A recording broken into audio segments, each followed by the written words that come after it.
الفاتحة. بسم الله الرحمن الرحيم. الحمد لله رب العالمين الرحمن الرحيم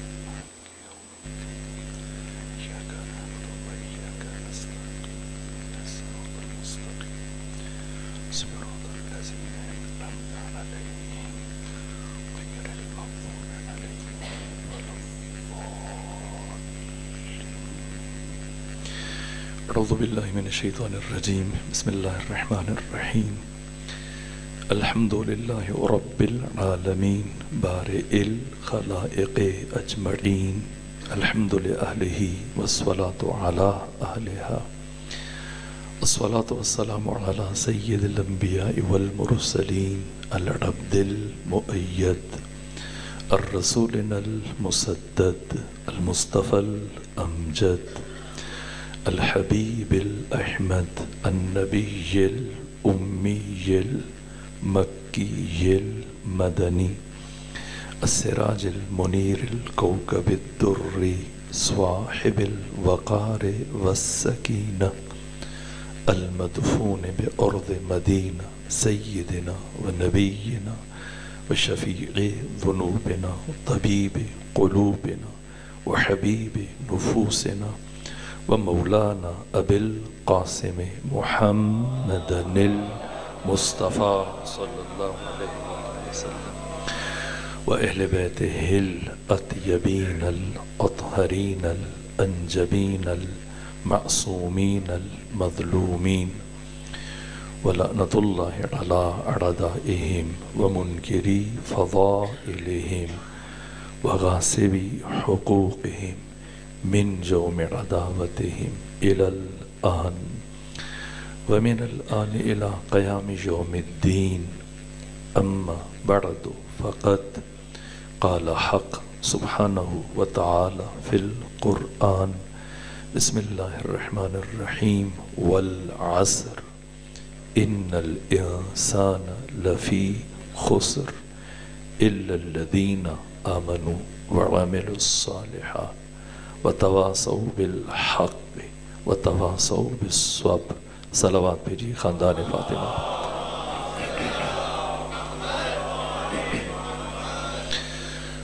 والعصر قسم ہے زمانے کی.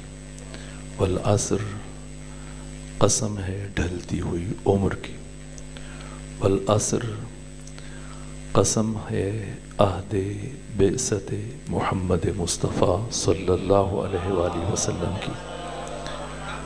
والعصر قسم ہے روز عاشور کی. والعصر قسم ہے عہد امام زمانہ عہد ظہور کی. ان الانسان لفی خسر مطلق انسان خسارے میں الا الذین آمنوا مگر وہ کہ جو مومن ہیں وعاملوا الصالحات اور صالحات پر عمل کرتے ہیں وتواصوا بالحق ایک دوسرے کو حق کی وصیت کرتے ہیں اور جب اس راستے میں مشکلات پیش آئے وتواصوا بالصبر ایک دوسرے کو صبر کی وصیت کرتے. قرآن حکیم کا یہ مختصر سورہ. اس سورہ کی عظمت یہ ہے کہ صدر اسلام میں صحابہ کرام ملاقات کے بعد جب ایک دوسرے سے رخصت ہوتے تھے تو فریقین اس سورہ کی تلاوت کرتے تھے. الگ ہوتے ہوئے وداع ہوتے ہوئے سورہ عصر کی تلاوت کرتے تھے. معرفت کا بار زخار قرآن حکیم کی جو منشور سعادت بشر پورے قرآن مجید کا اسارہ اور نچوڑ کہیے قرآن حکیم کی فہرست. اور یہ سورہ خود نصاب منتظرین امام زمانہ ہے. نصاب انتظار. امام عصر یوسف فاطمہ منجی عالم بشریت آپ کی معرفت. اس ضمن میں ایک بات عرض کروں پھر آگے بڑھیں.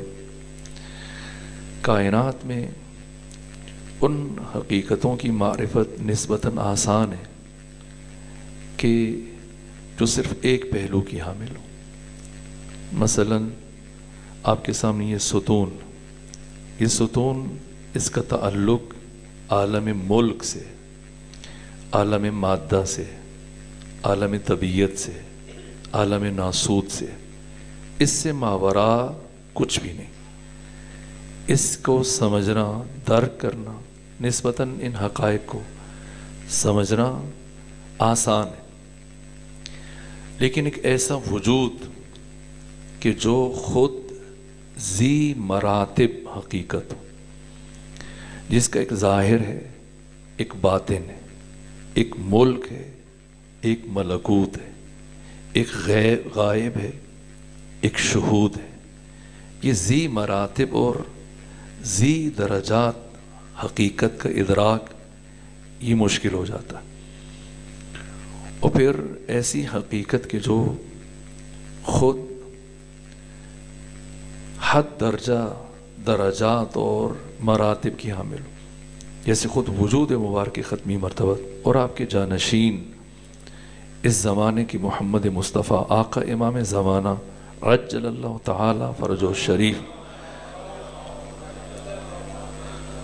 جب اعراب اہل حجاز ختمی مرتبات کو دیکھتے تو آپ سے متعلق کیا اظہار کرتے جنہیں قرآن نے بیان کیا؟ ما لہذا الرسول، یہ کیسا رسول ہے، یمشی فی الاسواق، یہ بازاروں میں چلتا ہے، ہماری طرح سے معاملے کرتا ہے، کھاتا پیتا ہے، بات کرتا ہے. ہوا بشر مثلنا، یہ تو ہماری طرح کا بشر ہے. قرآن نے کیا فرمایا؟ ہاں کہ یہ تمہاری طرح بشر ہیں، لیکن تم میں اور ان میں زمین آسمان کا فرق ہے. کیوں؟ بل یوحا الی، اس پر وحی آتی ہے، یہ حد فاصل. اسی طرح سے کیوں ان کو دھوکہ ہو رہا تھا؟ کیونکہ وہ ختمی مرتبت کے صرف ظاہر کو دیکھ رہے تھے کہ ہماری طرح کا لباس پہنتے ہیں، ہماری طرح سے گفتگو کرتے ہیں، ہمارے ساتھ اٹھتے بیٹھتے ہیں، کھاتے پیتے ہیں. نہ، وجود مبارک ختمی مرتبت ایک ذی مراتب حقیقت.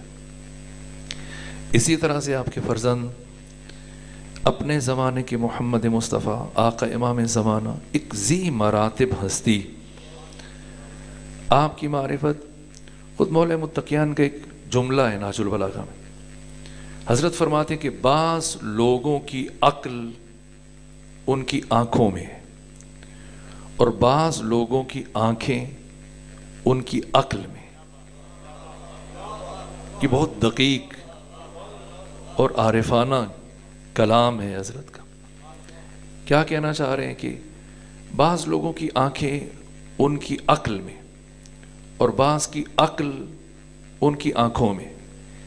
یعنی حواس خمسہ یہ جو حضرت آنکھ کی مثال دے رہے ہیں، یہ تقریب ذہن کے لیے مطلق حواس کی طرف اشارہ ہے. حواس مدرک ہیں، چیزوں کو درک کرتے ہیں، لیکن حواس کا دائرہ ادراک کہاں تک ہے؟ پورے کائنات میں سے، پورے جہان میں سے، اکوان میں سے صرف اور صرف مادیات میں سے بھی صرف اور صرف اعراض کی پھر 9 قسموں میں سے صرف اور صرف کیف، اور کیف کی اقسام میں سے صرف رنگ اور نور، اور رنگ اور نور کا وہ حصہ کہ جو حواس خمسہ کی رینج میں آئے، یہ اس کے لیے معلوم مجہول سے معلوم بن جائے گا. اس مدرک حصی کے ذریعے سے اب اگر کوئی ماورائے مادہ، ماورائے طبیعت، وہ حقائق کہ جن کا تعلق اس عالم مادہ، اس عالم طبیعت، اس عالم ملک، اس عالم ناسوت سے نہیں ہے، ممکن ہے کہ وہ درک کر سکے. اب اگر وہ درک کرنے کی کوشش کرے گا تو قدم قدم پر غلطی کرے گا. اور مشکل یہ، وہ جو ظاہر بین ہے جس کی طرف مولا متقیان بیان فرما رہے ہیں کہ جس کی عقل اس کی آنکھوں میں ہے، یعنی عقلی امور کو وہ حواس کے ذریعے سے پرکھنے کی کوشش کرتا ہے، تو پھر وہ ان عالی ترین حقائق کو اس عالم ناسوت میں منحصر سمجھ لیتا ہے۔ پھر اس کے سامنے اگر ان حقائق کی عظمت کو بیان کیا جائے تو فوراً سے وہ فتوے لگائے گا، تلخی پہ اتر آئے گا، یہ کیا بات کر رہے ہیں، یہ آپ نے شرک کر دیا نا۔ سرے سے خود وہ شرک کا مرتکب ہو رہا ہوتا ہے، سرے سے خود غلطی کا مرتکب ہو رہا ہوتا ہے، وہ اس عالی ترین بلند پایا آسمانی حقیقت کو اس عالم ناسوت میں منحصر قرار دے رہا ہے۔ پھر وہ کہے گا کہ یہ حاضر اور ناظر کیسے ہیں، یہ ہر جگہ کیسے موجود ہیں، یہ کس طرح سے مدد کر سکتے ہیں، یہ کس طرح سے ہر چیز کو دیکھتے ہیں، یہ کس طرح سے ہر چیز کو جانتے ہیں۔ اللہ صلی اس کے ساتھ جو بنیادی مشکل پیش آ رہی ہے وہ یہ جو مولا متقیان فرما رہے کہ وہ ان حقائق کو کہ جنہیں صرف عقل سے درک کرنا ممکن ہے، اور وہ بھی ایک حد تک، انہیں حواس کے ذریعے سے درک کرنے کی کوشش کرتا ہے۔ کون حضرت حجت، آپ کا شرف، آپ کا مقام، یہ کائنات، خود اس کی موجودات، یہ خود مظہر اسماء خدا ہے، مظہر صفات خدا ہے، مظہر افعال خدا ہے۔ ہر موجود میں آپ کو مظہریت نظر آئے گی۔ مثلا پانی، یہ اس میں نافع پروردگار کا مظہر ہے۔ ہوا اس میں لطیف پروردگار کا مظہر ہے۔ آگ اس میں قہار پروردگار کا مظہر ہے۔ طبیب اس میں شافع پروردگار کا مظہر ہے۔ فرشتے، ملائکہ سبوح قدوس ان کے مظہر ہے۔ باپ اس میں معطی اور اس میں رازق کے پروردگار کا مظہر ہے۔ ماں اس میں خالق کے پروردگار کی مظہر ہے۔ یہ مظہریت محدود ہے، لیکن انسان کامل وہ ذات کے جو حق تعالی کی تمام صفات، اسماء، ان کا مظہر تام، ایک ایسی ہستی کا ادراک ذہن بشر سے، عقل بشر سے ماوراء بالاتر۔ میں نے کل عرض کیا کہ ذات خدا کی معرفت یہ ممکن نہیں، یہ ہیتہ ادراک بشر سے ماوراء بالاتر۔ یہ جو معرفت کا حکم دیا گیا یعنی اسم پروردگار کی معرفت، اور اسم سے مراد کیا ہے، اس کی طرف میں نے کل آپ کی خدمت میں اشارہ کیا۔ اسم پروردگار یعنی جہاں پر حق تعالی کی صفات، اسماء یہ متجلی ہوئے۔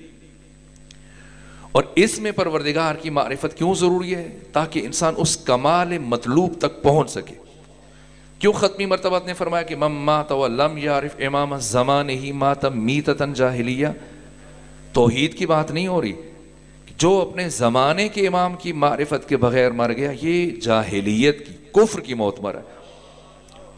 اس لیے کہ زمانے کا امام خود مظہر پروردگار ہے، مظہر اسماء پروردگار ہے، مظہر اوصاف پروردگار ہے۔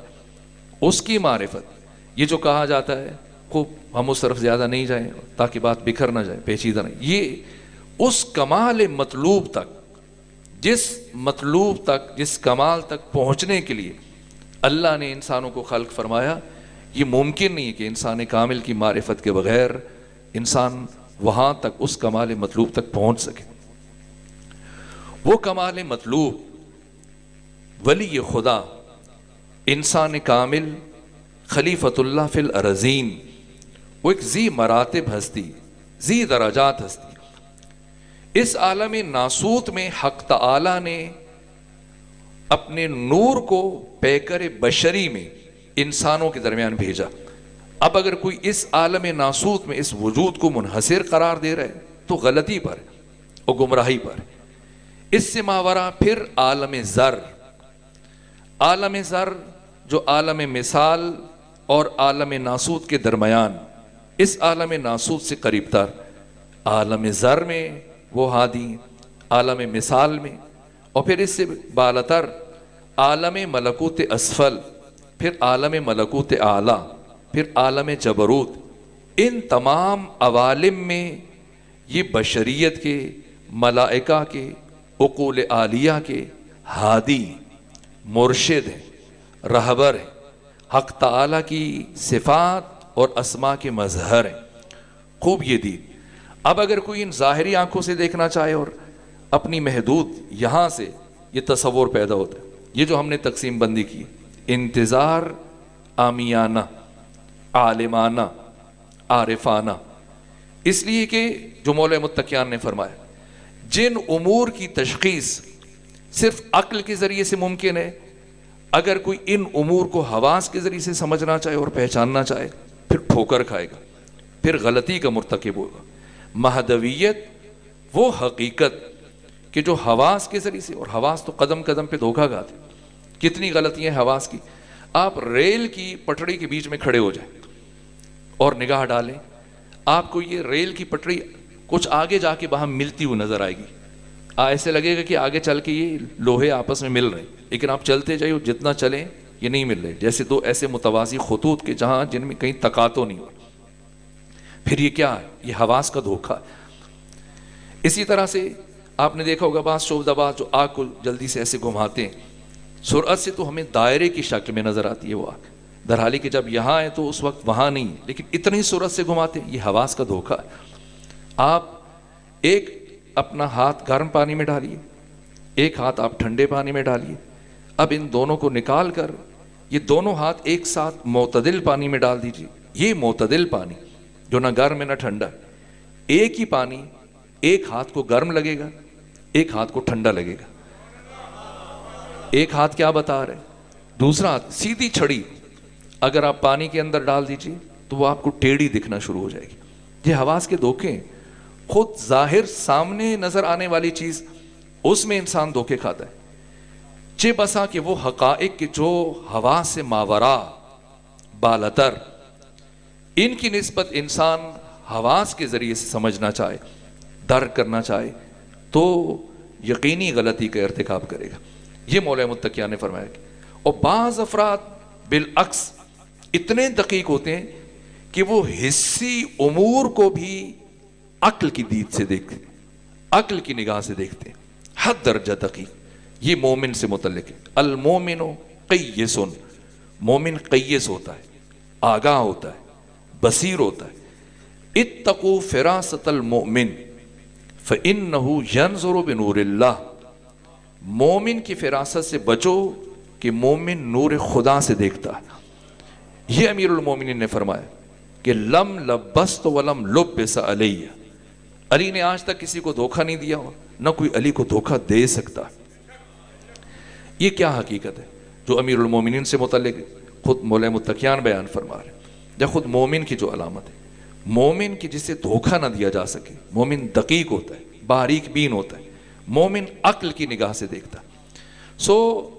یہ مہدویت کے مسئلہ میں جو اس درجہ مشکلات پیش آتی ہیں، اور 1400 سالہ عہد غیبت میں جو مشکلات پیش آئیں اس عہد انتظار میں، اس لیے یہ تقسیم بندی کی گئی کہ ایک دید، ایک انتظار عامیانہ، انتظار عامیانہ کہ وہ اس دقیق ترین موضوع کو سطحی نگاہ سے دیکھے. جیسے انسان معقولات کو حواس کے ذریعے سے دیکھنا چاہے گا. اس باب میں پھر بہت زیادہ غلطیاں ہوئیں.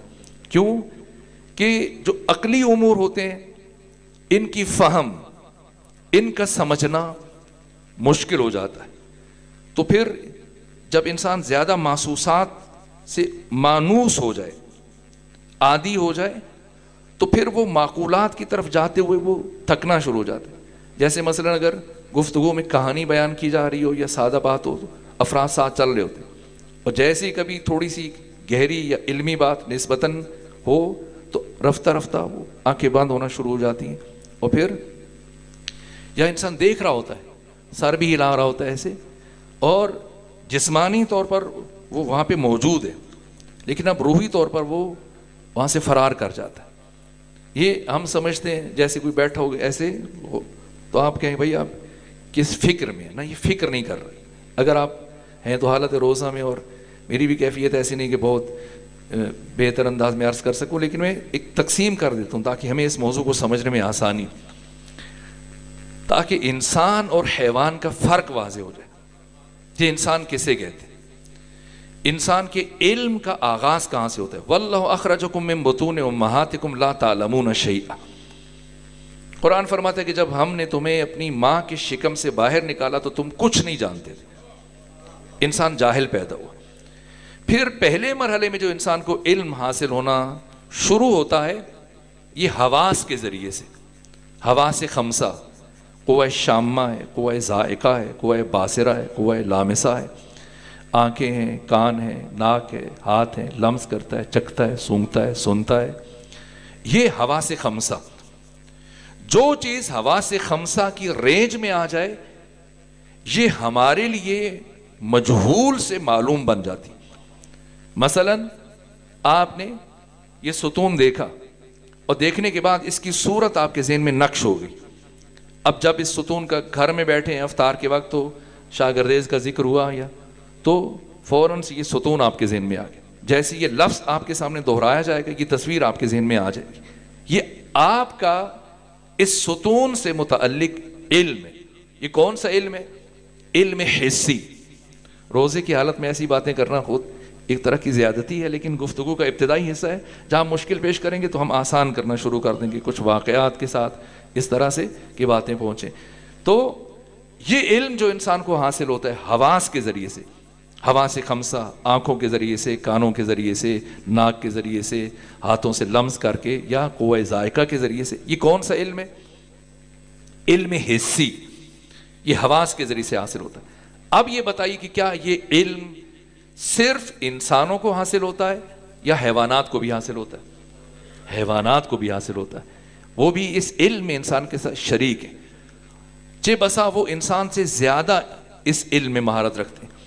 ہمارا شامہ اتنا قوی نہیں ہے، لیکن بعض حیوانات ہیں کہ جو میلوں دور سے وہ چیز کو سونگ کے پہنچ جاتے ہیں. جیسے کوئی جانور مرتا ہے تو آپ دیکھیں کہ گدھ کس طرح سے پہنچتے ہیں میلوں دور کا سفر کر کے. یہ ان کا شامہ ہے.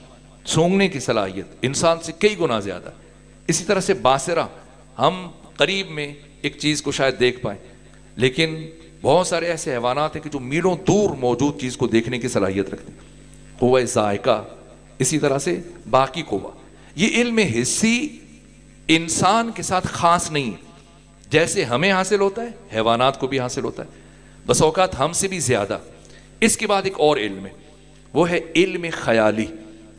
مثلا آپ نے اس ستون کی دیکھا ایسے اور پھر ساتھ میں وہ برابر تیسرے والے ستون کو دیکھا. پھر آپ نے ان میں ذرا نسبت سنجی کرنا شروع کر دی کہ یہ چھوٹا ہے، یہ بڑا ہے، اس کا رنگ سیاہ ہے، اس کا رنگ سفید ہے. ان کے بیچ میں آپ نے تقابل شروع کیا. کن چیزوں میں؟ مادی چیزوں میں. یہ علم خیالی ہے. علم خیالی قوت خیال کے ذریعے سے حاصل ہوتا ہے. جیسے انسانوں کو حاصل ہوتا ہے ایسے ہی حیوانات کو بھی حاصل ہوتا ہے، تمام حیوانات. اس کے بعد ہے علم وہمی جو قوہ واہمہ کے ذریعے سے حاصل ہوتا ہے. اس علم میں انسان ان مادی چیزوں سے تھوڑا اوپر جاتا ہے اور معانی کی دنیا میں قدم رکھتا ہے کہ جنہیں لمس نہیں کیا جا سکتا.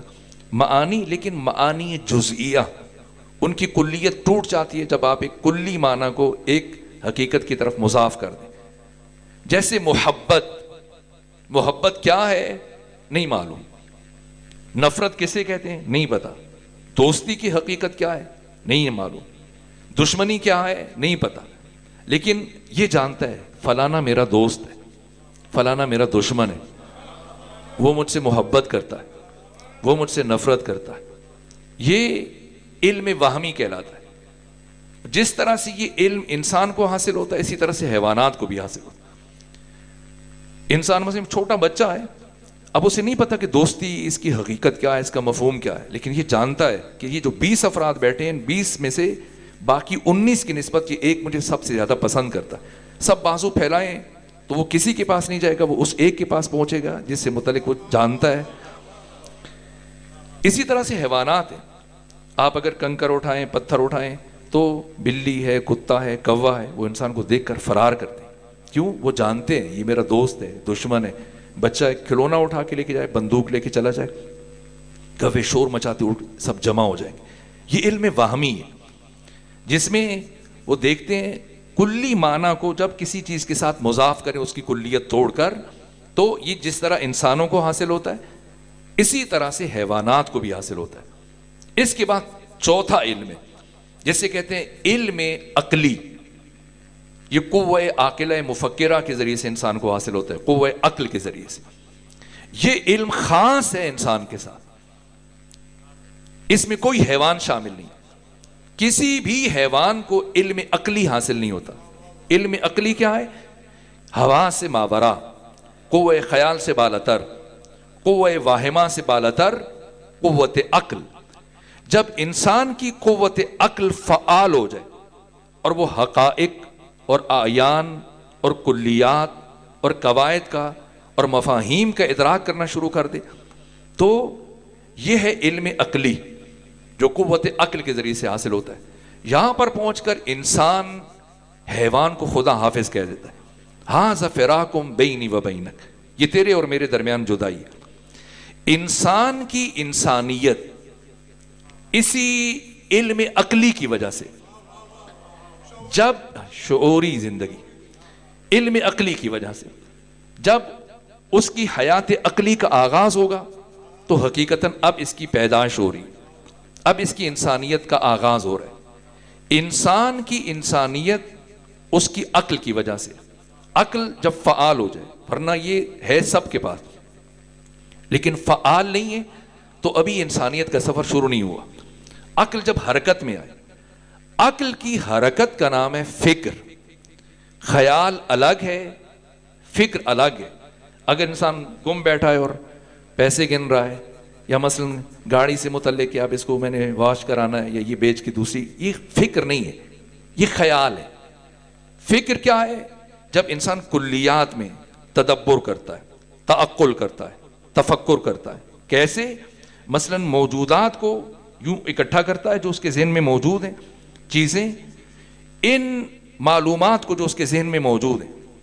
اب ایک حقیقت جو جس سے یہ مجہول ہے, اب ان معلومات کے درمیان یوں سفر کرنا شروع کرتا ہے کہ اس مجہول حقیقت کو اپنے لیے معلوم بنانے میں کامیاب ہو جائے. یہ معلومات کے درمیان سفر عقل کا سفر, تاکہ مجہول کو معلوم بنا سکے, اسے فکر کہتے ہیں. اس فکر کی اہمیت کیا ہے؟ ختمی مرتبت نے فرمایا فکر الساعت افضل من عبادت 70 سنہ. ایک لمحے کی فکر عابد کی 70 سال کی عبادت سے افضل ہے. چونکہ فکر انسان ساز ہے, ورنہ وہ مشقیں کرتا رہے, بیٹھتا رہے, اٹھتا رہے, اس کی اہمیت نہیں. اگر تدبر نہیں ہے, تعقل نہیں. ماہ رمضان میں مثلا آج میں نے 3 پارے پڑھ لیے, آج میں نے 4 پارے پڑھ لیے, آج میں نے 5 پارے پڑھ لیے.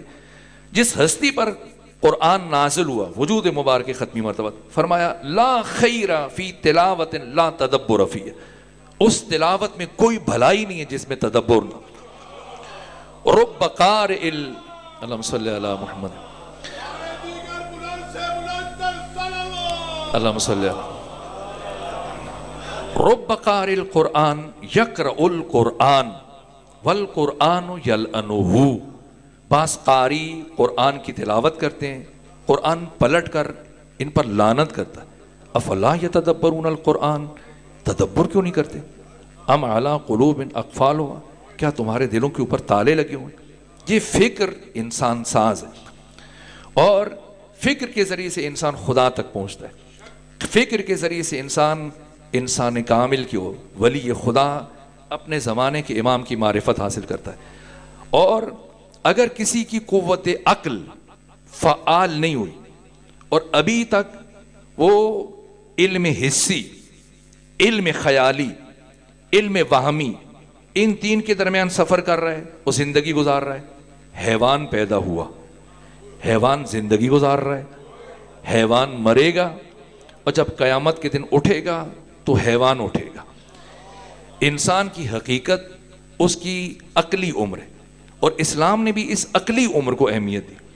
اگر کوئی یہ بات سمجھ لے تو وہ کبھی بھی ایسی لایانی ابحاث نہیں کرے گا کہ بچوں میں پہلے فلاں نے اسلام قبول کیا، بڑوں میں پہلے فلاں نے اسلام قبول کیا.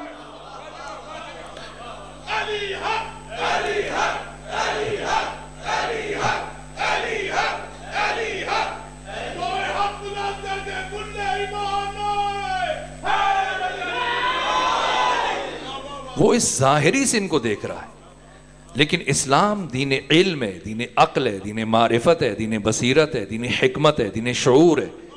اسلام عقلی عمر کو اہمیت دیتا ہے، ذہنی اور شعوری عمر کو اہمیت دیتا ہے. بظاہر جسمانی اعتبار سے علی 10 سال کے، لیکن عقلانی اعتبار سے عقل عالم پہ بھاری. دنیا کے تمام عقلاء، فلسفی، دانشور، اہل معرفت، ان کی عقلوں کو اور فکروں کو جمع کیا جائے، علی کی عقل کی خاک پا کو بھی نہیں چھو سکتے. ممکن ایک شخص 60 سال کا ہے، 65 سال کا ہے، 70 سال کا ہے، لیکن ابھی تک وہ پیدا ہی نہ ہوا، ابھی تک وہ علم حس میں، علم خیال میں، علم وہم میں، ظاہر میں، ابھی تک وہ جس طرح ایک بچہ ستون کی، یہ بڑا ہے یہ چھوٹا ہے، اگر چلتے ہوئے 3 افراد چل رہے ہوں اور 2 افراد اور علی ان کے بیچ میں ہو، اتنا وہ علی کے کمال کی طرف اس کی توجہ ہے، نہ علی کی معرفت کی طرف اس کا دھیان ہے، نہ علی کے فضائل کی طرف اس کا دھیان ہے. اس کے کیا نظر آ رہے ہیں؟ قد نظر آ رہے ہیں. علی آپ تو ہمارے درمیان ایسے لگ رہے ہیں جیسے لنا کے درمیان نون کا نقطہ ہوتا ہے. حضرت نے کیا برجستہ جواب دیا، کہا ٹھیک ہے اس نقطے کو نکال دو، پھر دیکھ لو پیچھے کیا بچتا ہے. جب علی کو نکالا جائے،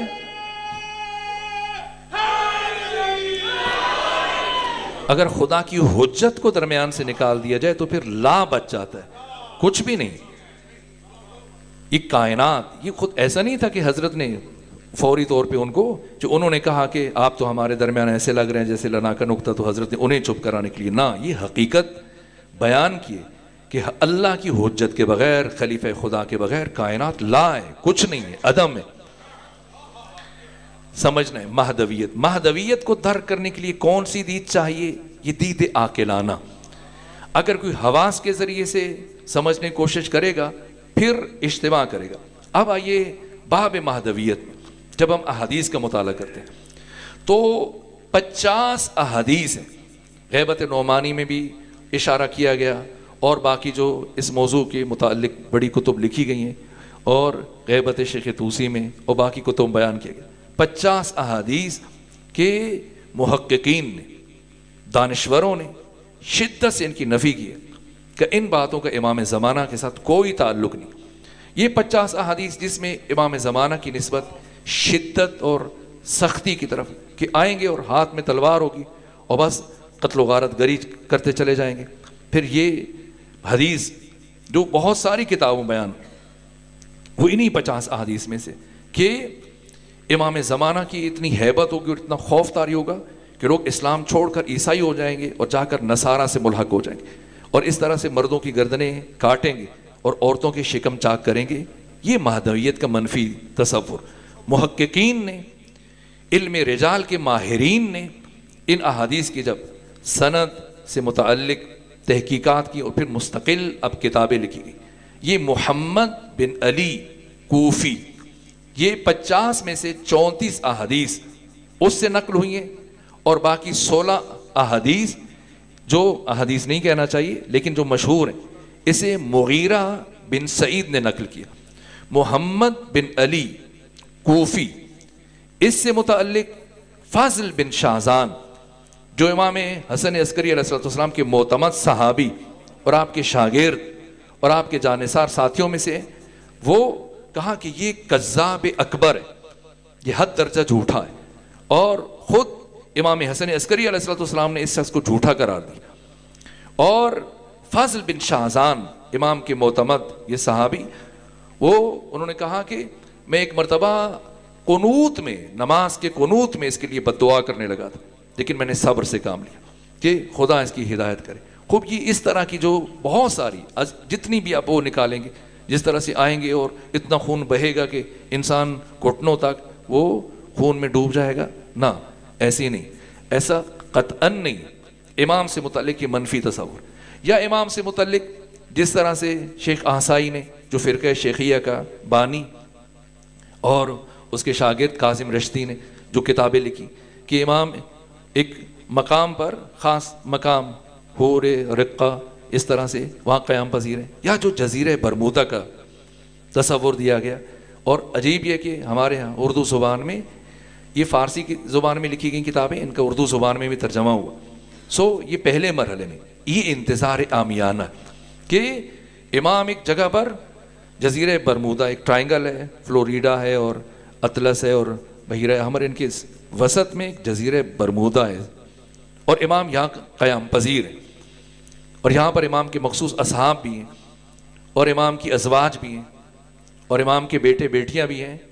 یہاں تک کہ ایک شخص احمد حسن الیمانی جو زندہ ہے، جس کا تعلق بصرہ سے تھا، پھر وہ نجف منتقل ہو گیا، ہزاروں کی تعداد میں اب اس کے پیروکار پائے جاتے ہیں. یہ ہے انتظار عامیانہ. یہ احمد حسن الیمانی جس کا تعلق بصرہ سے تھا اور نجف میں، تو اس نے کیا دعویٰ کیا کہ امام زمانہ کے 12 بیٹے اور 12 میں سے ایک میں ہوں، میں بیٹا بھی ہوں، نائب بھی ہوں، سفیر بھی ہوں. پھر کسی خاتون نے دعویٰ کیا، اور کتنی خواتین نے، کہ میں امام زمانہ کی ازواج میں سے، خود عراق میں، ایران میں، باقی ملکوں میں نے شاید کل عرض کیا کہ 3000 سے زیادہ افراد ایران کے زندانوں میں اس وقت قید ہیں جنہوں نے مہدویت کا دعویٰ کیا یا یہ کہا کہ ہم امام کے نائب خاص ہیں یا ہم امام کے سفیر ہیں، یا کسی نے امام کا بیٹا ہونے کا دعویٰ کیا. یہاں تک کہ کرج میں علی عرفانیان، حتیٰ یہ شخص بظاہر سید تھا اور عالم تھا، نجف کا پڑھا ہوا، قوم میں بھی پڑھا. اس نے کرج میں کہ جو قوم سے تقریباً 4 گھنٹے کی مسافت پر، یہاں پر اس نے کعبہ بنایا، کعبہ تعمیر کیا اور بڑی تعداد میں، ہزاروں کی تعداد میں اس کے معتقدین تھے.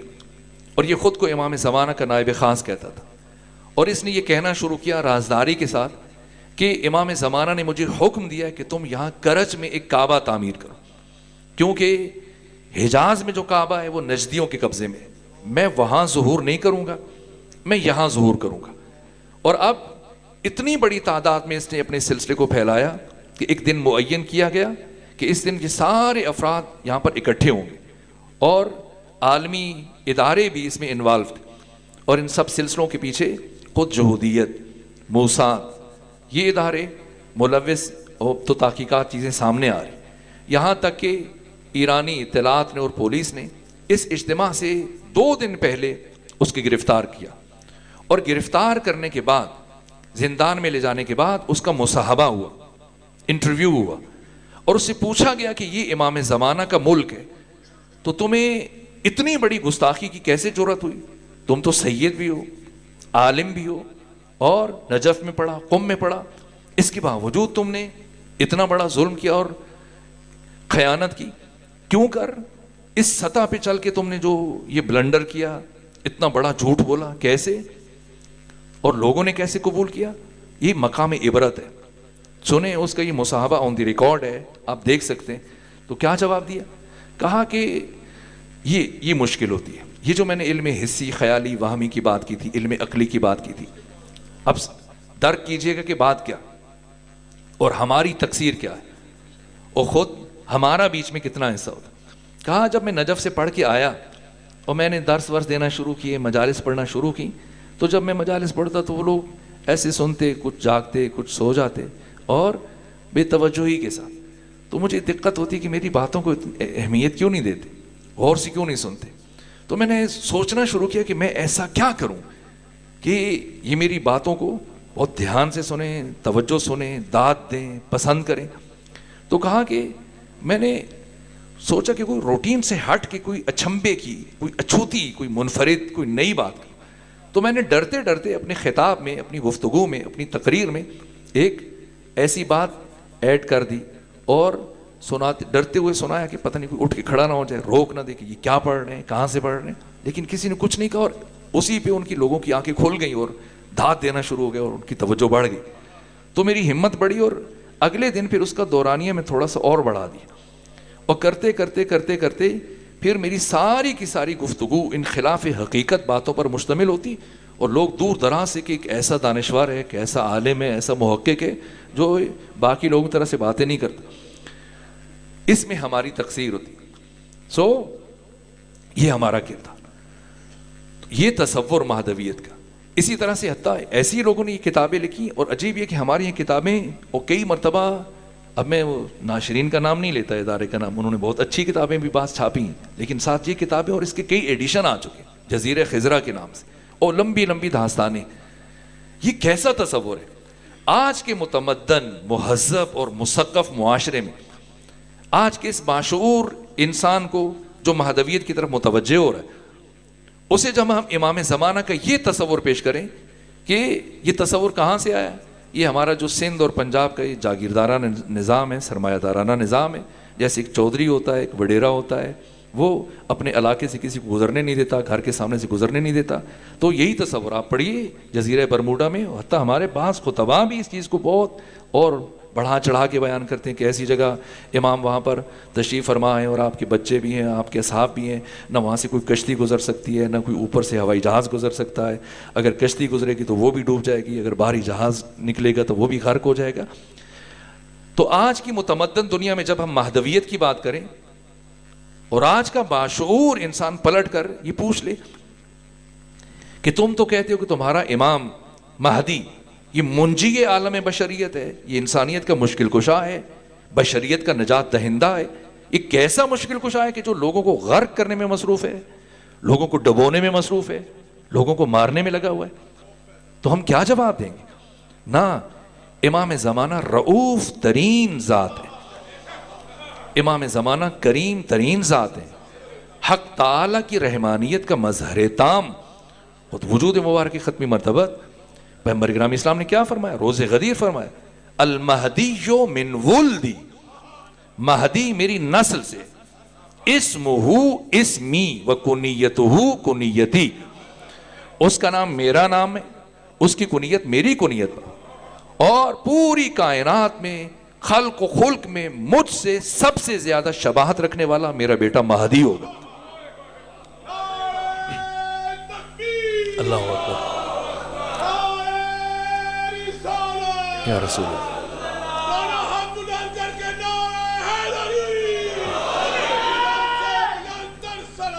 صلی اللہ علیہ وسلم. امام زمانہ وجود مبارک ختمی مرتبات کا نقش ثانی. کل جو جوان نے بات کی تھی، بہت خوبصورت بات کی تھی کہ جو انصار امام حسین کی خصوصیات ہیں وہی انصار امام زمانہ کی خصوصیات ہیں. اور خود کردار میں عجیب مماثلت ہے. میں نے کسی مقام پر 40 مماثلتیں، اور اس پر بہت کتابیں لکھی جا چکی ہیں، امام زمانہ اور امام حسین کی 40 شباہتیں بیان کی گئی.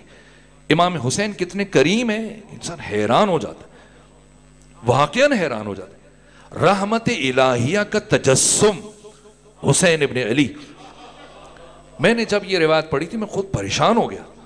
پھر میں نے ٹٹولا باقی کتابوں میں دیکھا، نہ صرف ایک کتاب، ہمارے جو منابع اور مقتل کی کتابیں، ابھی مخنف ہے، منہاج الدموع ہے، دمۃ الثاقبہ ہے، نفس المہموم ہے، اللحوف ہے، اور بڑے منابع، ان میں نے اس جملے کو دیکھا ہے. روز عاشور سید الشہداء اصحاب کی شہادت کے بعد، اولاد کی شہادت کے بعد، حتیٰ جناب علی اصغر کی شہادت کے بعد، خیمے کے دروازے پہ بیٹھے، قبضہ شمشیر پہ پیشانی رکھے، زار زار رو رہے ہیں، گریہ کر رہے ہیں. ثانیہ زہرا نے گریے کی آواز سنی، گھبرا کے آئیں، پوچھا بھیا حسین علی اکبر کو یاد کر کے رو رہے ہیں؟ فرمایا نہیں. کہا قاسم و عباس کو یاد کر کے رو رہے ہیں؟ فرمایا نہیں. کہا علی اصغر کی یاد میں آنسو بہا رہے ہیں؟ فرمایا نہیں، اس وقت کسی اور وجہ سے رو رہا ہوں. ثانیہ زہرا نے پوچھا کیوں کر رو رہے ہیں، کس وجہ سے رو رہے ہیں؟ دشمن کے لشکر. واقعاً انسان حیران ہو جاتا ہے. حسین حق تعالیٰ کے کرم اور اللہ کی رحمت کا تجسم. انسان تو ممکن نہیں کہ ایسی بات، بیٹوں اور بھتیجوں اور بھائیوں اور اصحاب کی لاشوں کے درمیان 3 دن کا پیاسا انسان یہ جملہ کہے، یہ صرف حسین کہہ سکتے. حق تعالیٰ کی رحمانیت کے مظہر تام. کہا بھیا پھر کیوں رو رہے ہیں؟ لشکر کی طرف اشارہ کیا. فرمایا اب کی علی ہؤلاء الذین سیدخلون النار بسببی، ان دشمنوں کی وجہ سے رو رہا ہوں. جو عنقریب میری وجہ سے ہمیشہ کے لیے جہنمی ہو جائے گا۔ وہ جو دشمن کے لیے روئے گریا کرے، یہ حسین ابن علی، آقا امام زمانہ، اپنے زمانے کے حسین، اپنے زمانے کے محمد ہے۔ ایسا نہیں کہ آپ کی سیرت باقی ائمہ سے الگ ہے، نہ، وہی سنن الہیہ، ان تمام سنن الہیہ کے مظہر۔ اب میں یہیں پر رک رہا ہوں چونکہ وقت ختم ہو رہا ہے، آخری 10 منٹ ہے، کوئی عزیز دوست سوال کرنا چاہیں تو سوال کر سکتے ہیں۔ میں مشکل مرحلے پہ بات چھوڑ رہا ہوں، ابھی اصلی گفتگو یہاں سے شروع ہو رہی تھی لیکن میں نے دیکھا کہ وقت تمام ہوا، تو محسن بھائی انشاءاللہ کہ قبلہ یہ ایک سوال ہے، بعض علماء کرام فرما رہے ہیں کہ امام زمانہ کا ظہور 2027 میں ہوگا، اس بارے میں کیا خیال ہے؟ یہ میں آپ کی خدمت میں عرض کروں کہ کل میں نے حدیث آپ کے سامنے بیان کی، کذب الموقتون، جو توقیت یا وقت کی فلاں تاریخ کو فلاں موقع پر حضرت کا ظہور ہوگا، تو یہ جھوٹے ہیں جو وقت معین کریں۔ اس کا نقصان کیا ہوتا ہے؟ اس کا نقصان یہ ہوتا ہے کہ لوگوں کا روحیہ ضعیف ہو جاتا ہے، اور جب وہ وقت بتایا جائے اور بیان کیا جائے اور اس وقت پہ یا باقی جو علامات کو جوڑ کے کہ فلاں وہ علامت تھی، دیکھیں یہ ظاہر ہوگی، تطبیق کرے اور اس کے خلاف ہو، تو پھر لوگوں کا اعتقاد، ایمان، عقیدہ ضعیف ہو جاتا ہے۔ سو یہ بات اہم ہے۔ لیکن میں اس ضمن میں ایک بات آپ کو عرض کر دیتا ہوں، یہ بات میں نے خود نہیں سنی، خود آیت اللہ تقی بہجت سے نہیں سنی، لیکن ایک اور ایرانی عالم سے جو بہت معتبر شخصیت تھے، ان سے میں نے سنی۔ انہوں نے یہ کہا کہ میں نے خود براہ راست آیت اللہ تقی بہجت سے یہ بات سنی کہ انہوں نے یہ فرمایا کہ میں نے عالم خواب میں دیکھا ہے کہ ساجدہ نامی وہ عیسائی خاتون کی روایات میں کہ جو امام زمانہ جب گلی سے گزر رہے ہوں گے تو وہ گھر کی چھت سے پتھر گرا کے امام زمانہ کے سر پہ مارے گی اور حضرت کی شہادت ہوگی۔ تو آقا بہجت نے کہا کہ میں نے خواب میں دیکھا کہ وہ عورت پیدا ہو چکی ہے۔ اب اس میں وقت معین نہیں ہوا، تو اگر ان کا خواب آیت اللہ تقی بہجت نے ایسے کہا اور ان کا خواب درست ہو، تو اس کا مطلب یہ ہے کہ امام زمانہ کا ظہور قریب تر ہے۔ لیکن یہ کہ 2027 میں، 2028 میں، 2030 میں وقت معین کرنا، یہ خالصتاً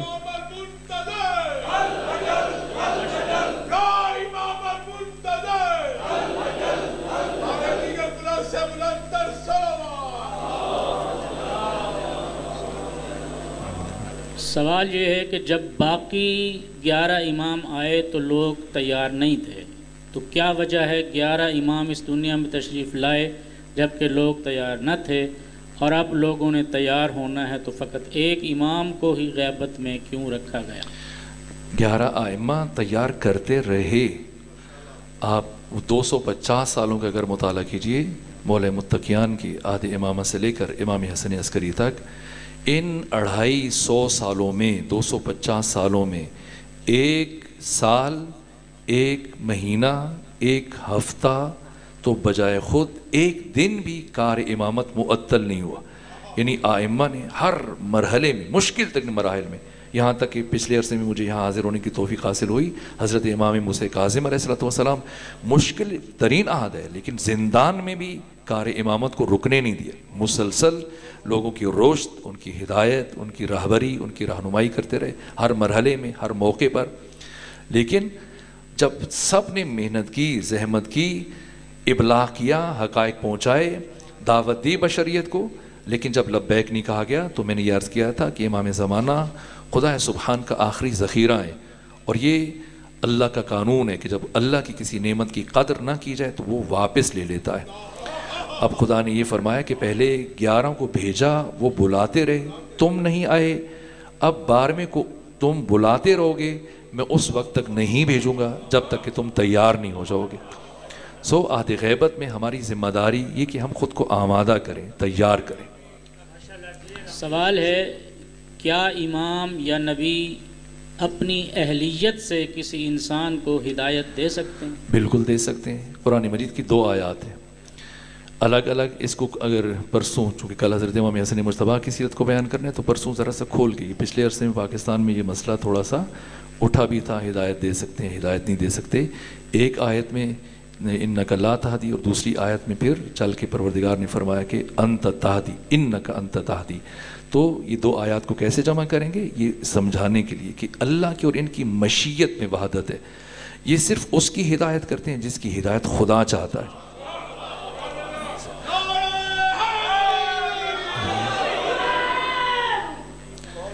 اس کو اگر آپ چاہیں گے کھول کے تو پھر اب چونکہ وقت گزر رہا ہے تو پرسوں بیان کر دیں گے. موجودہ دور میں ہمیں کیا کرنا چاہیے اور کس طرح خود کو تیار کریں، اور جہاد کیا ہے، اور اس وقت اگر مجتہد فتویٰ دے اور ریاست اس کے خلاف ہو منع کرنے کو، تو اس صورت میں کیا کریں؟ یہ 3 سوال ہو گئے. پھر چونکہ وقت کم ہے تو اسی ایک سوال کو چن لیتے ہیں، اس کا جواب دیتے ہیں کہ سب سے پہلے مرحلے میں کیا کرے.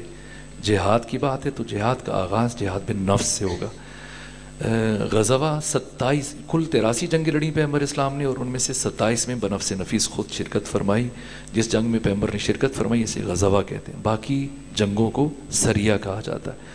تو ایک سریہ سے جب اصحاب پلٹ کے آئے اور ختمی مرتبت نے باقی ساتھیوں کے ہمراہ ان کا استقبال کیا اور کہا کہ مرحبا بکم، کہ خوش آمدید کہا، مرحبا کہا، اور مبارکباد پیش کی کہ تم جہاد اصغر میں کامیاب ہوئے اور اب خدا تمہیں جہاد اکبر میں کامیاب فرمائے.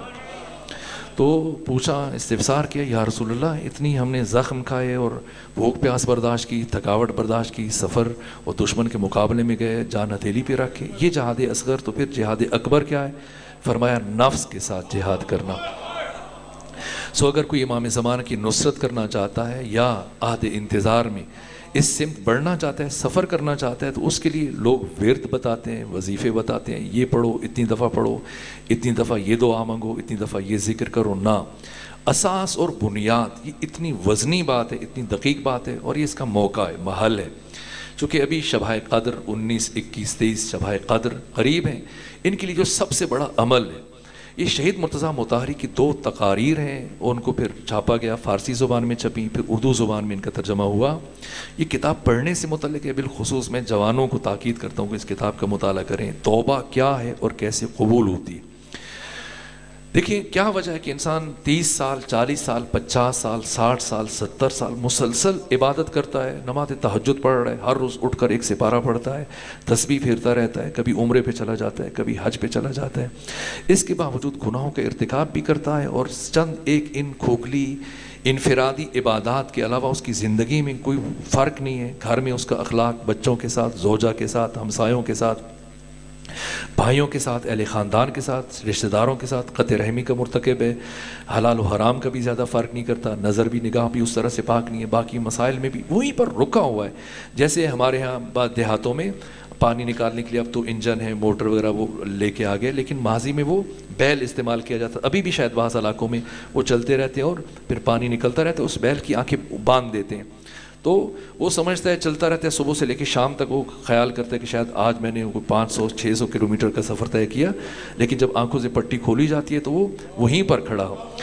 اسی طرح سے بہت سارے انسان 30 سال، 40 سال، 50 سال، 60 سال، 70 سال عبادت کرنے کے باوجود ایک قدم بھی نہ امام کی طرف بڑھا پاتے ہیں، نہ پروردگار کی طرف بڑھا پاتے ہیں. وجہ کیا ہے؟ راز کیا ہے؟ اس کو استاد شہید مرتضی مطہری نے، واقعاً استاد ہیں یہ شخصیت، استاد حق شہید مرتضی مطہری نے جس خوبصورتی سے بیان کیا، کہا اس لیے کہ جو کام سب سے پہلے انجام دینے والا تھا اس کو نظر انداز کیا، اور اگر اس کام کو ہم نہیں کریں گے اور پھر عبادت کرتے رہیں، ورد کرتے رہیں، وظیفے کرتے رہیں، پڑھتے رہیں، چلے کاٹتے رہیں، تو ایک قدم بھی اپنے محبوب کی طرف، حجت خدا کی طرف، امام وقت کی طرف نہیں بڑھا پائیں گے. اور اگر وہ ایک کام کر لیا تو ہم لمحوں میں، یہ بات وزنی ہے، اگر وہ ایک کام کر لیا تو ہم لمحوں میں صدیوں کا سفر طے کر سکتے ہیں. وہ کون سا کام ہے؟ وہ ہے توبہ، وہ ہے استغفار. لیکن کیسے؟ جیسے ابھی شبہ قدر آئیں گی اور کہا جائے گا کہ اب 70 دفعہ آپ استغفار کریں، اور ہم تسبیح کے بیچ میں ایک دھاگا باندھ دیں گے، یا پھر وہ انگلیوں پہ گننا شمار کریں گے کہ کہیں 71 نہ ہو جائے، کہیں 69 نہ ہو جائے، پورا 70 دفعہ استغفر اللہ ربی و اتوب الیہ کہیں. نہ، یہ جو آپ خود مولا متقیان کی بارگاہ میں، جبکہ بہت سارے افراد بیٹھے تھے، بوڑھے تھے، جوان تھے، حضرت گفتگو، لوگ سوال و جواب کر رہے تھے، حضرت بات کر رہے تھے، انہی میں دوران میں، اسی اسنا میں مولا متقیان ایک بزرگ کے ساتھ ہم کلام تھے. ایسے میں ایک جوان نے اسی محفل میں بیٹھے بیٹھے، جیسے ہم بے خیالی میں کہتے ہیں استغفر اللہ ربی واتوب الیہ، کوئی اور جملہ کہتے ہیں سبحان اللہ الحمدللہ، اس جوان نے کہا استغفر اللہ ربی واتوب الیہ۔ اب سنیں، مولا متقیان جس شخص کے ساتھ بات کر رہے تھے، گفتگو کر رہے تھے، اس بات کو وہیں پر چھوڑا اور اس جوان کی طرف متوجہ ہوئے اور فرمایا تمہاری ماں تمہاری میت پر بیٹھے، تمہیں مر جانا چاہیے۔ ایک مرتبہ جوان پریشان ہو گیا، ہل کر رہ گیا کہ میں نے کیا کیا کہ مولا متقیان نے اتنی سخت بات کہہ دی۔ کہا حضرت میں نے کوئی حدر بات، کوئی بیہودہ بات نہیں کی، میں نے نہ کسی غیبت کی، نہ جھوٹ بولا، نہ بہتان، نہ تہمت، میں تو کلمہ استغفار جاری کر رہا ہوں زبان پہ، آپ نے اتنی بڑی بات کہہ دی مجھ سے۔ اب حضرت نے فرمایا اتدری مل استغفار، جانتا ہے کہ استغفار کیا ہے؟ جیسے ہی سنا تو اب متوجہ ہوا کہ امیر المومنین کیا سمجھانا چاہ رہے۔ عرض کہ نہیں امیر المومنین آپ بتائیں۔ فرمایا سنو، استغفار 6 چیزوں کا نام ہے، 6 چیزوں کا نام۔ پہلے 2 رکن جن سے توبہ بنتی ہے، کہا جائے گا کہ اس نے توبہ کی، استغفار کی۔ اگر یہ 2 رکن موجود نہیں ہے تو یہ خود کے ساتھ بھی مذاق کر رہا ہے، خدا کے ساتھ بھی مذاق کر رہا ہے۔ اگلے 2 رکن کہ جو توبہ کی قبولیت کی سند ہے، لوگ مولویوں کے پاس جاتے ہیں، پیروں کے پاس جاتے ہیں، پتہ نہیں اللہ ہم سے راضی ہے یا نہیں، پتہ نہیں اللہ نے ہماری توبہ قبول کی ہے یا نہیں۔ اگر یہ 2 کام کر لیے تو امیر المومنین فرماتے کہ یقین حاصل کر لو کہ اللہ نے تمہاری توبہ کو قبول کر لی۔ آخری 2 رکن کہ جو توبہ اور استغفار کی معراج ہے، کہ اگر یہ 2 رکن انجام دے لیے تو اب انسان عام لوگوں سے نکل کر اولیاء اور صالحین کی صف تک پہنچ جاتا ہے، مستجاب الدعوات بن جاتا ہے۔ پھر پروردگار ایسے انسان کی دعا کو رد نہیں کرتا۔ 6 بج گئے، اگر آپ کہیں تو میں مختصر اس کے بارے میں بیان کر دوں یا پھر یہیں پر کچھ منٹ ہیں کہ ابھی۔ پہلے 2 رکن جن سے توبہ بنتی ہے، الندم، اسی لیے ہم نے سورہ عصر دیکھیں، بات جہاں سے شروع ہوئی وہیں پہ ختم ہو رہی ہے۔ الندم، ندامت، کس چیز پر ندامت؟ اپنی گزری ہوئی زندگی پر، اپنی گزری ہوئی عمر پر محاسبہ کرے۔ یہ جو میں نے کہا کہ ہر مولا فرماتے ہیں کہ جو محاسبہ نہ کرے وہ ہم میں سے نہیں ہے، اور ملعون ہے وہ شخص جس کے 2 دن برابر ہے۔ سونے سے پہلے محاسبہ کرے کہ آج کا دن میں نے کیسے گزارا، خدا کی معصیت کی، اگر کیے تو توبہ کرے، جبران کرے۔ سو ندامت، ندامت کس چیز پر؟ اپنی عمر پر، زندگی پر۔ یہ علماء کرام تشریف فرمائیں دست ادب جوڑ کے، بچپنے میں بھی سنتا تھا یہ چیز کہ انسان جب مرے گا تو قبر میں سب سے پہلے اس سے نماز سے متعلق پوچھا جائے گا۔ لیکن جب میں نے خود اس ضمن چیزوں کو پڑھا احادیث کو، تو نہ ایسا نہیں ہے، نماز کی بات بعد میں آئے گی۔ کب؟ جب اعمال کا دفتر کھلے گا۔ قبر میں انسان سے سب سے پہلا سوال اس کی عمر سے متعلق کیا جائے گا، اس کی زندگی سے متعلق کیا جائے گا کہ یہ عمر کیسے گزاری ہے، یہ زندگی کہاں گزاری۔ ایک ایک لمحے سے متعلق اسے سوال کیا جائے گا۔ حاسبو قبل ان تحاسبو، اپنا محاسبہ خود کرو اس سے پہلے کہ تمہارا محاسبہ کیا جائے۔ ایک ایک لمحے کا پوچھا جائے گا، حساب کیا جائے گا۔ سو مولا متقیان فرماتے ہیں پہلا رکن ندامت، واقعاً شرمندہ ہو جائے۔ مجھے یوں فیس بک پر اور واٹس ایپ پر اور یوں یہ یوٹیوب پر اور فلاں ایپ پر اور ادھر ادھر اس کے ساتھ بیٹھ کے یہ قیمتی ترین متاع کو یہیں نہیں لٹانا چاہیے تھا۔ ایک ایک لمحے کا حساب لیا جائے گا۔ جہاں میں نے یہ چیز شاید پہلے بیان کیوں، مولا متقیان ایک درزی کے پاس کپڑا دے کے کرتے کی تیاری کے لیے، اور جب گئے کرتا لینے کے لیے تو اس نے کہا حضرت اگر آپ پہن کے چیک کروا دیں گے چھوٹا بڑا نہ ہو تو گوشے میں جگہ ہے، آپ چلے جائیں، اس کو پہن کے مجھے دکھا دیں تب مجھے اطمینان ہو جائے کہ آپ کے برابر ہے۔ تو حضرت نے کرتا زیب تن کیا تو جو آستینیں تھیں وہ ایسے لٹکی ہوئی تھیں، یہ انگلیاں جو ہے وہ اندر تھیں اور آستینیں لٹک رہی تھیں۔ اب پشیمان ہوا، گھبرا گیا کہ امیر المومنین میرے پاس آئے، مجھے عزت بخشی اور کرتا مجھے کپڑا دیا اور میں نے احتیاط نہیں کی۔ تو پشیمان ہوا، کہا کہ حضرت میں شرمندہ ہوں، مجھ سے غلطی ہو گئی، یہ مجھے آپ دے دیجئے، میں اس کو ٹھیک کرتا ہوں۔ کہ نہیں، قینچی ہے تو مجھے دو۔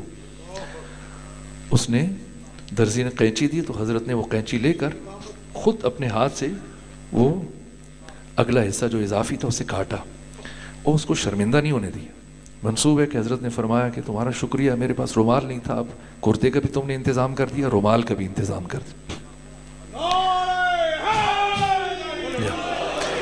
تو اب جب کاٹا تو ظاہر ہے اس کے دھاگے اب تھوڑے سے ظاہر ہو گئے، تو پہلے آگے سے اس نے اس کو سی کے ذرا آراستہ کیا تھا، تو کہا کہ امیر المومنین اگر تھوڑا انتظار کریے، کرتا عنایت کر دے، میں جیسے پہلے اس کو آگے سے تیار کیا تھا تو پھر اس کو تیار کر دوں۔ کیا جواب دیا؟ کہا خیاط علی کے پاس اتنا وقت کہاں کہ وہ اسے ایک کرتے کی تزئین اور آرائش میں گزار دے، لگا دے۔ اگر امیر المومنین کے پاس وقت نہیں ہے، جو انسان نے مکمل ہیں، جنہیں اللہ نے دوسروں کو کامل بنانے کے لیے بھیجا گیا، تو ہم کہ جو کمال پذیر ہیں اور ایک ایک لمحہ ہمارے لیے غنیمت ہے، ہمارے پاس یہ وقت کہاں سے آتا ہے کہ ہم اسے یوں بیجا فضولیات اور لغویات میں تلف کریں؟ تو پہلی چیز حضرت فرماتے الندم، ندامت۔ دوسری چیز ہے عزم، ارادہ۔ ارادہ کر لے کہ جو ہوا سو ہوا، لیکن اب کے بعد اپنی زندگی کو اپنے مولا اور اپنے آقا اور اپنے امام کی اطاعت میں گزاروں گا، اپنے خدا کی اطاعت میں گزاروں گا۔ یہ دو رکن اگر موجود ہیں تو کہا جائے گا کس نے توبہ کی ہے، قبولیت کی بات نہیں کی ہے۔ ورنہ اگر یہ دو رکن موجود نہیں ہیں تو یہ پڑھ رہے ہیں استغفر اللہ استغفر اللہ، یہ خود کے ساتھ بھی مذاق کر رہے ہیں، خدا کے ساتھ بھی مذاق کر رہے ہیں۔ اگلے دو رکن پھر پرسوں بیان کر دیے جائیں کہ وقت تمام ہو رہے ہیں انشاءاللہ العزیز۔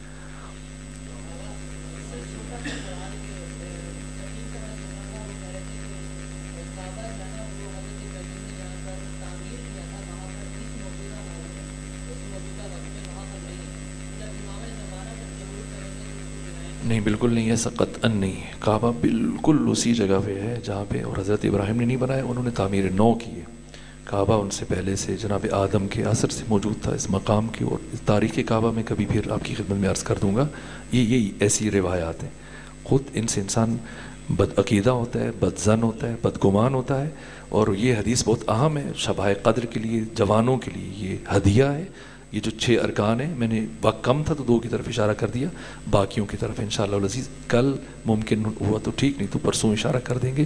اسی پہ اکتفا کرتے ہیں۔ پروردگار ہمیں اپنا عبد خاص بننے کی توفیق عطا فرما، پروردگار ہمیں اپنی زندگیوں کو نورانی اور پاکیزہ کرنے کی توفیق عطا فرما، پروردگار ہمیں گناہوں سے ہجرت کی توفیق عطا فرما اور ہمیں حقیقی توبہ کی توفیق عطا فرما، پروردگار ہمارے گزشتگان پر اپنی رحمت نازل فرما، پروردگار رہبر عظیم الشان سید علی خامنہئی کے راستے کو آگے بڑھانے کی توفیق عطا فرما، تمام منتظرین کی حفاظت فرما، پروردگار ہمیں بھی آقا کا سپاہی بننے کی توفیق عطا فرما، بحق محمد و آل محمد، اللہم صلی اللہ۔ باقی